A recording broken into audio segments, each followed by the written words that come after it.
Órale. Cholo Trucker here for los Tres Chingones Boxing. Shout outs to all my chingones and chingonas out there. Hang on, let me do something real quick. There we go. Again, shout outs to all my chingones out there, all my chingonas out there. Shout outs to my brothers in crime, Mike Zavala and David Contreras. I just want to jump on for a few and talk a little bit about what happened over the weekend. Now, before I do that, I need to go ahead and give an apology, like a big apology, man. Serio. Big time. Yeah. Last Friday, when we had boxing historian David Martinez on, we were having trouble getting him on. So we actually started 20 minutes late. So what happened, the issue was not going to be on YouTube or Twitter. The issue was going to be on Facebook. And here's why. Facebook, if you run 10 minutes late on Facebook, Facebook kicks you out. So I want to give a big apology for those that like to join us on Facebook. You did not get a chance to see the interview with boxing historian David Martinez this past Friday. My apologies again. Facebook, if you're late, I think 9 or 10 minutes, Facebook just automatically just boots you out. So when we went live with boxing historian David Martinez, we were only live on YouTube and Twitter. In order to go again on Facebook, I would have had to reset the entire thing. And we were already running late as it is. So again, my apologies for anybody who watches us on Facebook that was not able to watch that interview with one Mr. David Martinez. Here's the good news, though. We will be having David Martinez back on. That is for sure. So, damn, he's an interesting character. I love talking boxing with that man. So yeah, just want to go ahead and apologize to everybody and anybody who missed it on Facebook. Kind of out of my hands on that one. But again, shout outs to all the chingones and chingonas. Can't forget about our chingonas. As a matter of fact, our chingonas, man, como chingan. All right, guys, I got a few minutes, man. Let's go ahead. Let's do this. I want to go ahead and tell you guys this. I did not watch any of the fights except for the heavyweight fight, which I will be talking about that fight last. That is the only one I was able to watch live. I was up in the Central Valley at a concert. I went ahead and watched the fights afterwards, right? We got back Sunday, not late, but I had enough time to kind of go and watch some of the fights. And yeah, man, let's pretty much go over it, I guess. Let's go ahead and talk about Lipinets and Figueroa. Okay. Look, by the way, shout out to everybody who's watching us on Facebook, YouTube, and Twitter. Look, man, I have made it pretty clear, not that big of a fan of Omar Figueroa, just because I just don't know how bad he really wants it, right? I mean, after this fight, he kind of let us know what was up, what time it was, and we'll get to that. He was originally supposed to be fighting Adrian Broner. And if that fight was the one that was going to happen, I was giving Figueroa a better chance, right? Because I'm not really sure where Adrian Broner stands. What's up, Hectic? So I was like, okay, I like this fight. I like this fight between Broner and Figueroa. Now, we all know Broner stepped out, Lipinets stepped in, and when Lipinets stepped in, I was like, you know what, man, this is it. This is it. Sergey Lipinets is gonna let Figueroa have it, homie. I would have. I think it would have been a closer fight, more competitive had it been Broner in there. Vale, Joaquin. Let me see. Figueroa's style is entertaining, but never makes for a long career. Yeah, that's true. But once Sergey Lipinets stepped in and said, "Hey, let me get in there," on very short notice, by the way, I was like, I think this is it, man. Lipinets is gonna put hands on him, and boy, did he. The stop. I'm sorry. The fight came to a stoppage. Um, didn't answer the bell. I forgot what round it was. Like I said again, Spencer. I had to watch these fights on Sunday, late afternoon, early evening. But I was kind of like in this hurry up and watch sort of thing. But yeah, man, you know, Figueroa comes out and says basically he's done with boxing.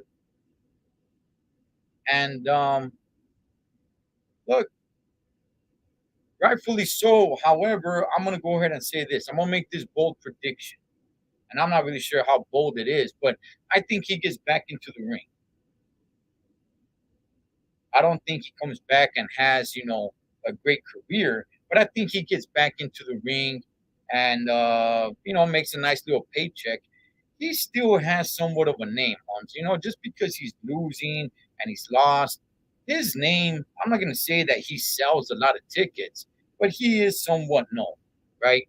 On the lower tier level, that is.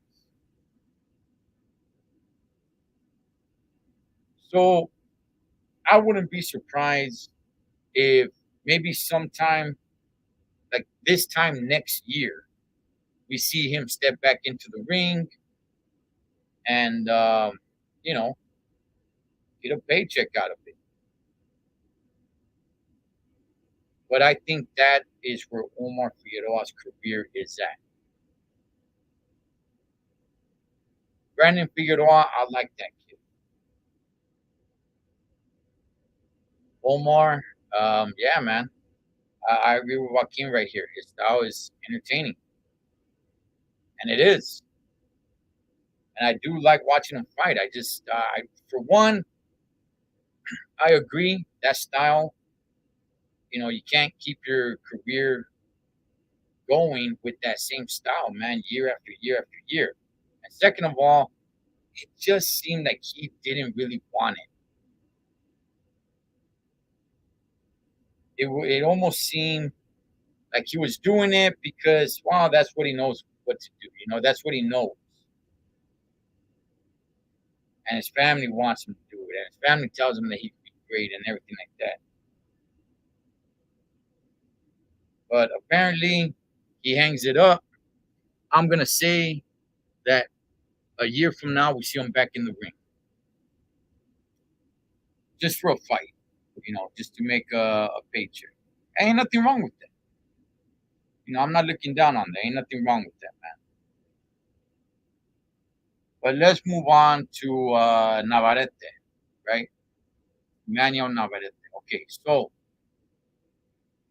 if you guys remember, there were talks about Navarrete actually moving up to 130 to fight Shakur Stevenson. I'm glad that fight was not made. Man, I'm glad that fight was not made. Navarrete, yes, he looks good, but to move up to fight Shakur Stevenson, homie, I'm telling you guys this, dog. I think Shakur Stevenson will mop the floor with him. He's too big, too strong, too fast, too skillful.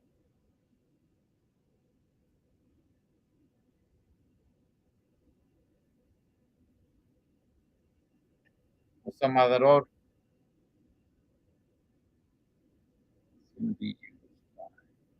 He's gonna be used.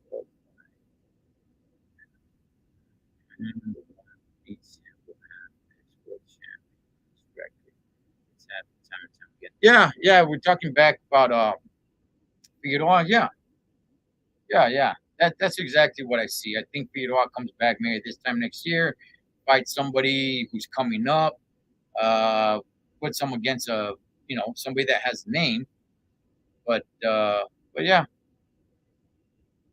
Navarrete is good, but Stevenson will eat him. Yeah, yeah, exactly. That's why quite a few weeks ago when that was being talked, I'm like, nah, I don't want to see that, man.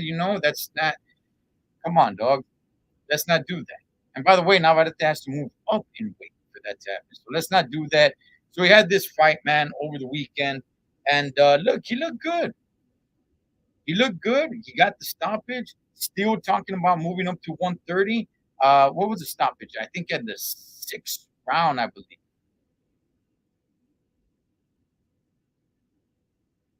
Destroyed that liver, homie. Comes up with an uppercut, opens up that liver.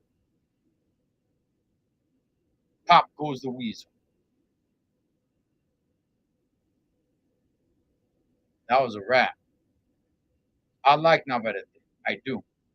And I do want to see him move up to 130. And I do want to see him against Valdez at some point. I think when he moves up to 130, he, you know, needs to take on not quite a tomato can, but don't bite off more than you can chew. Get used to that weight first. And I'm not saying you need to have 3, 4, 5, 6 fights to get used to that weight. Not jolly, dog. Have one fight. If you feel good, you feel good.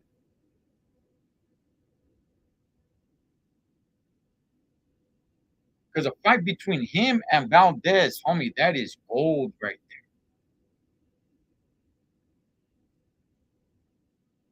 Think about that fight.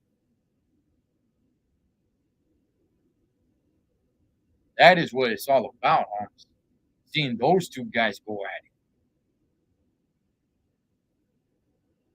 But nobody wants to hear an excuse, right? Nobody wants to hear, well, you know what, man, it was my first time fighting in this weight class. Nobody wants to hear that. Good win for Navarrete. Look good, look great. Great body shot. Move up to 130. Have a fight, maybe two. You feel good, you feel good, man. Let's go, let's get it. This time next year, Navarrete versus Oscar Valdez. Damn, dog. That's what I'm talking about right there. I don't think Navarrete wins the title. I'll say this, Vince. I'll say this. I would favor Valdez against Navarrete at 130. I will say that. But it looks good, man. It does look good.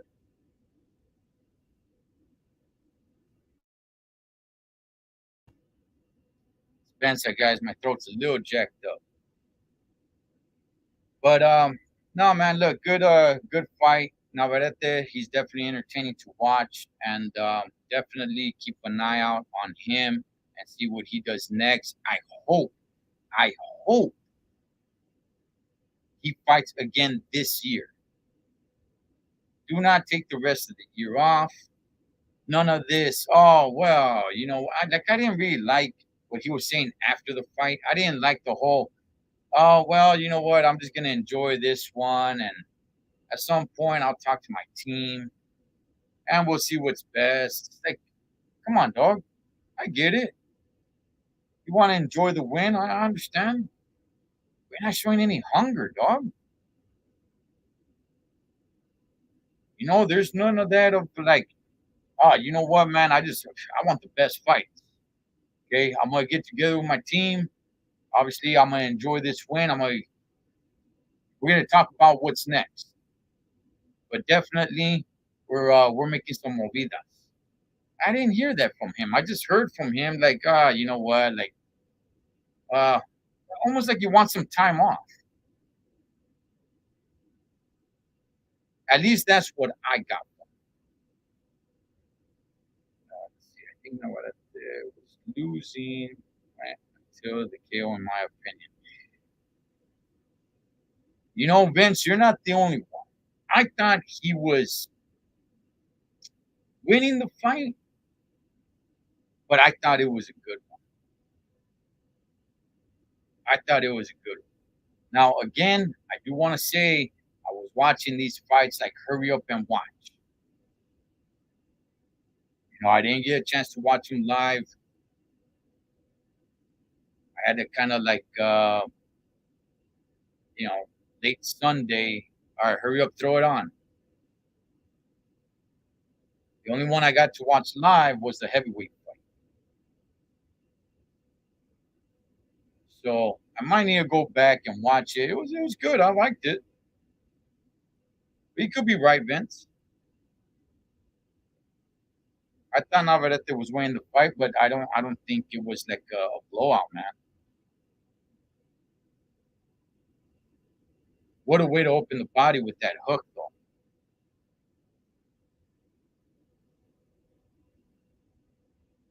You know, just real quick, I do want to touch on two fighters that also fought over the weekend. I definitely want to get to the heavyweight fight. Let me just touch on this just real quick, chingones. And that is Antonio Morales, okay, heavyweight Antonio Morales, who had his fifth or sixth fight. I said I'd be following this guy's career. I think he's out of Iowa. Vato's like 6'6", 6'7", 6'8", or something like that. Either way, he's a giant. He fought over the weekend, and he got knocked down. He got dropped. He's undefeated. All his wins have been by knockout. And even though he touched the canvas, he got back up and won by knockout. And I just want to say this. I've been saying this about Antonio Morales, that this kid is going to have to be moved very slow. He does not have a deep amateur background, not at all. I forgot how many fights he has in the amateurs, but hey, Holmes, I just remember being like, damn, this Vato's got like little to no fights in the amateurs. He's definitely gonna have to be brought up slowly. Don't step up the competition on him. Just let him get ring time. Once he gets to like 15 fights, then we could start talking about stepping up the competition. If he had a deep amateur background, well, homie, you know, I'd be talking differently. But he doesn't. We're gonna have to really slow down with this kid. He got tagged. It's the canvas. But good news is he got back up and won by TKO. Let's see. What's up, Andres? Lipionets looked great at 140 against Figueroa. I felt bad for home. Yeah, we were just talking about that Vince a little earlier, and Figueroa says apparently he's hanging it up. And yeah, I think Figueroa might come back for one fight, probably in about another year. But yeah, Lipinets looks good, man. All right, so that's one fighter I want to touch on real quick, Antonio Morales. Next fighter I want to touch on just real quick, Colin Smith.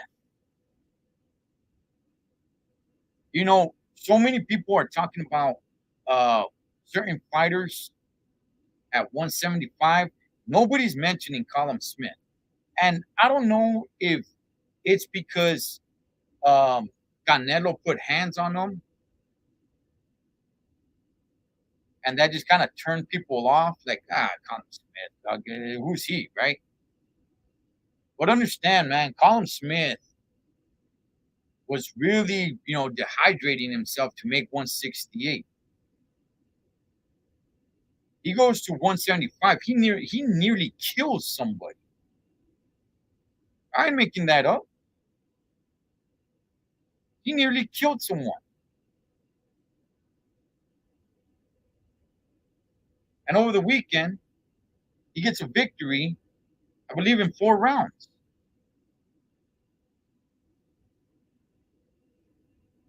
How about we start throwing a little more respect, man, and start, raising our eyebrows at Colin Smith a little bit more and saying, like, hey, you know what? This was at 175 now. I'm telling everybody right now. I think Colin Smith can be. I'm not saying he's going to be, but I think he can be the man at 175.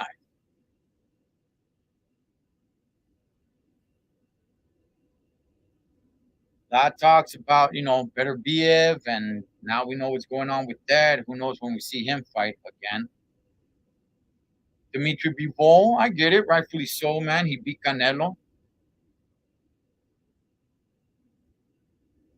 Zurdo Ramirez, okay.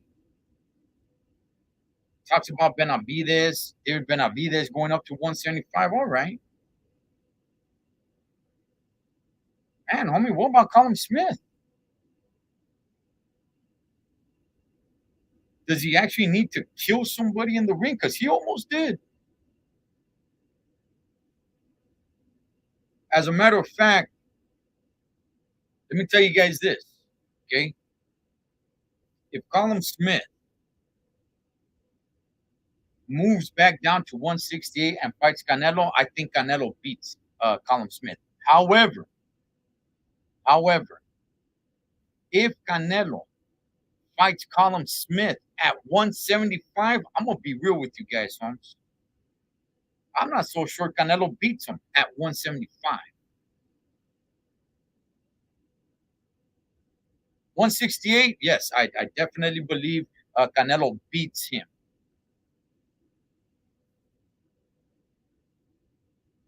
Let's see. They say Zurdo versus Bivol coming in the winter. Yeah, we're all waiting for that. But what about Colin Smith, Humps? What does this guy need to do to get his recognition at 175?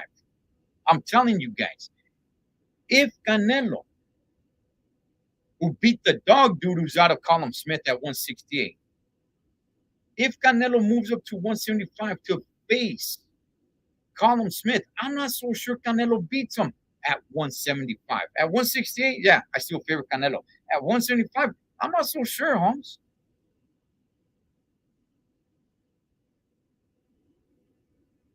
What's up, G Funky? Let's see. Smith has looked good since he moved up to 175. That's what I'm saying. That's what I'm saying, homie. He has found his spot.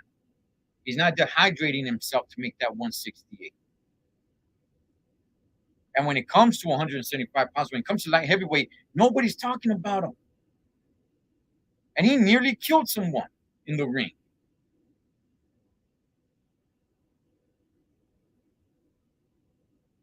And I must say it one more time. If there's ever a rematch, which there's not going to be, but if there ever were between Colin Smith and Canelo, if it took place at 175, I think Colin Smith might get that victory.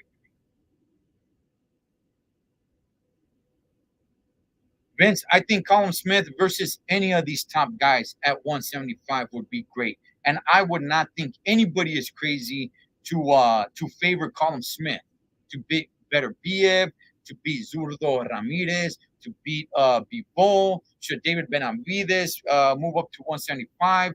I wouldn't think anybody is completely nuts to favor Colin Smith. I'm not saying he would beat all of them, but I'm telling everybody, damn, he stands a damn good chance.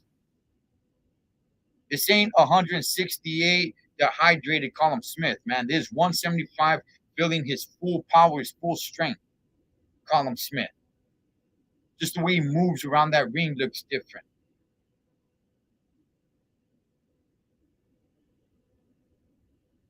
So we're going to talk 175. Let's throw a little light towards Colin Smith, man.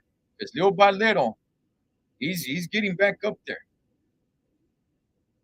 Straight knocking mofos out, huh?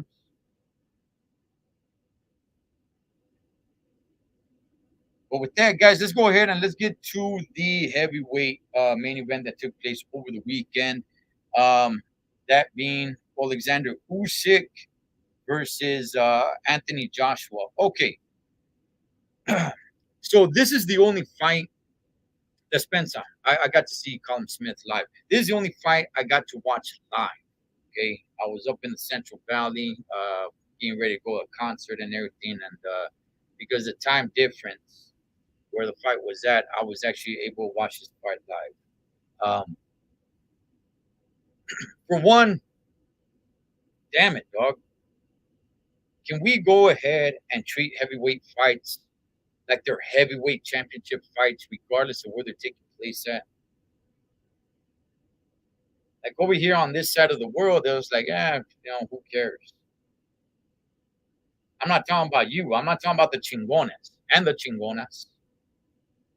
I'm just talking about the way they promote the fight. But either way, so this fight took place. It was a rematch. We all remember the first fight. This one comes and it was AJ's first time with the new team, right? And I'm always a believer that you're gonna need about 3 training camps for you to actually make the proper adjustments to your new team.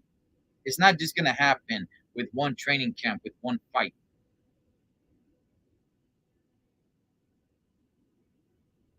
So him switching teams, right? And we all remember, man. We all remember when he left, and the whole big question was like, "Hey, man, who's he get as a new trainer?" Happened to be Robert Garcia, but everyone's like, "Man, where's he gonna go? Where's he gonna go?" Right? And my thought process is, look, wherever he goes or wherever any fighter goes, it's gonna take 2 or 3 fights, 2 or 3 training camps before you actually pick up what the new trainer is laying down for you.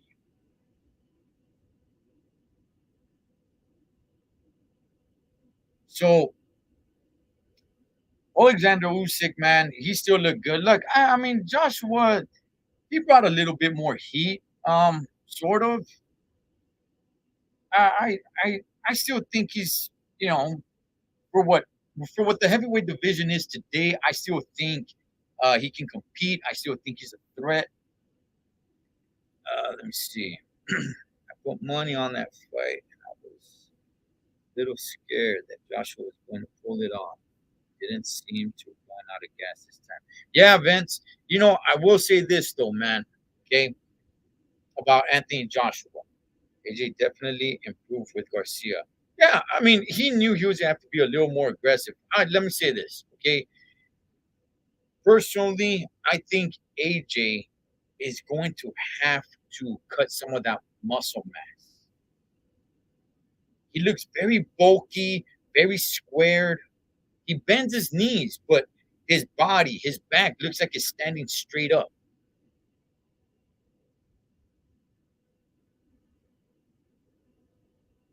Almost like he looks uncomfortable, like the position that he's in. In my opinion, dog, he's gonna have to slim down and lose some of that muscle mass.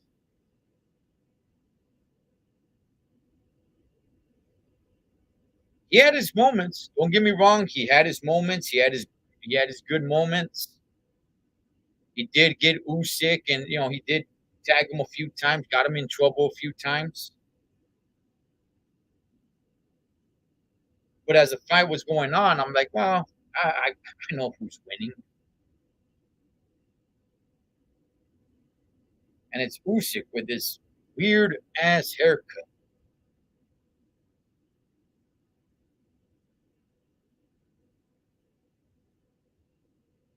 Let's see if one of you guys could pull off that hairdo that Usyk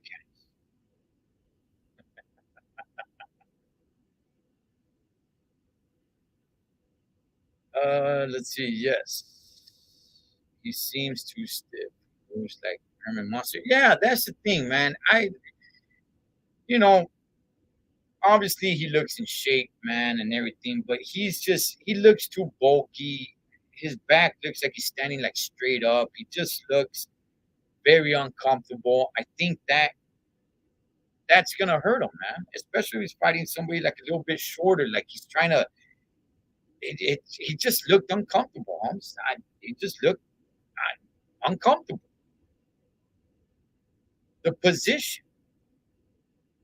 I think he's have to cut some of that muscle mass off.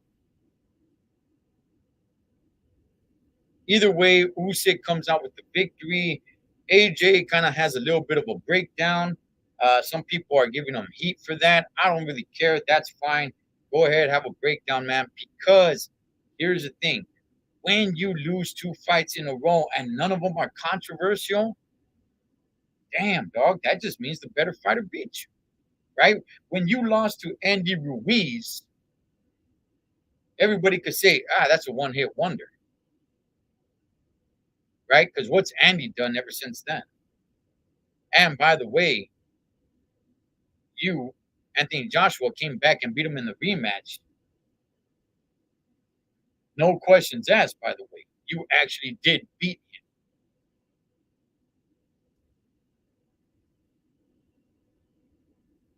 Days. Let me see. Back in the days, Norteños did wear a haircut. Not me, but maybe Andres. I don't know, Holmes, because he's got that like ponytail on the top of his head. Like that's different. Usyk had me skill, stamina, and too much heart. Joshua shows it. Oh, Joshua shows when he's hurt, tired, mad, frustrated. Not good if you're a fighter, especially at that level. I agree. I agree, Joaquin. Um, Look, for whatever it's worth, I don't think Joshua could ever beat Usyk. Even though he's a much smaller guy, the whole thing is like, hey, what's Usyk gonna do now? Is he gonna fight Tyson Fury? And is those talks going on? I'm telling you guys this, man. I cover wrestling. Tyson Fury is scheduled to be at the next wrestling pay-per-view. Probably not to have a match, but he'll be there. That doesn't mean that he's not going to get back into the ring. Obviously, he announced his retirement. We, it's kind of a roller coaster ride with that one, dog. But for one reason or another, I do want to see Joshua versus Deontay Wilder. That fight, I do want to watch. Will it ever happen? If it does happen, I'm telling you guys, it's probably gonna be like 2 years from now. I really like Usyk, but don't think he can beat a motivated Fury. I agree. I agree, man. I don't think so either. I think because look, at some point, size does make a difference, right? I mean, skills make a difference, big time, Holmes, right? As Chewy says, big time, Holmes, big time, right? Big time. Skills definitely do count. But when you got two skillful guys and one guy is just a hell of a lot bigger, then come on, dog. Or maybe Usyk has a little bit more skills than Fury, right? But the size is gonna make the bigger difference. If Tyson Fury had no boxing skills and he got in there with Usyk will mop the floor with him.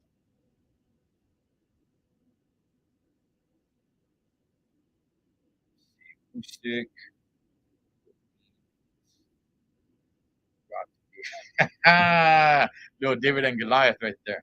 Yeah, man. So, if that fight would have happened, I don't think that's really a good move for Usyk, but we'll see. We'll see what happens, man. Tyson Fury, I still believe is probably the best heavyweight. Even with his retirement, I think he beats everybody. Um, he's just too big and skills. He has skills. It's not just being big. Deontay Wilder's big.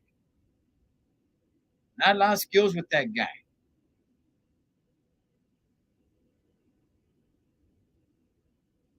But Fury does have skills. And we'll see what happens, man. I don't know. Fury's kind of a roller coaster about the dog, so we'll see what happens with him. But yeah, either way, good fights over the weekend. The only sad thing on my side was I wasn't able to watch them live. I had to be up in the Central Valley, but I had a good time. Came back, hurry up, then watch these fights. Kind of rush watched them, but good stuff. I'll probably watch them again throughout the week, man. But hey, by the way, guys, tomorrow, if you guys are watching this live in Espanol, Ponce de Leon will be on with David Contreras and Mike Zavala at 7 o'clock p.m. Pacific. And then Friday, we should have another special guest on with us, man. So, man, just want to give a nice thank you to all the chingones out there and the chingonas. The only thing about chingonas, chingan mucho. Cholo Trucker, Los Tres Chingones Boxing. I'll catch you guys on the next round.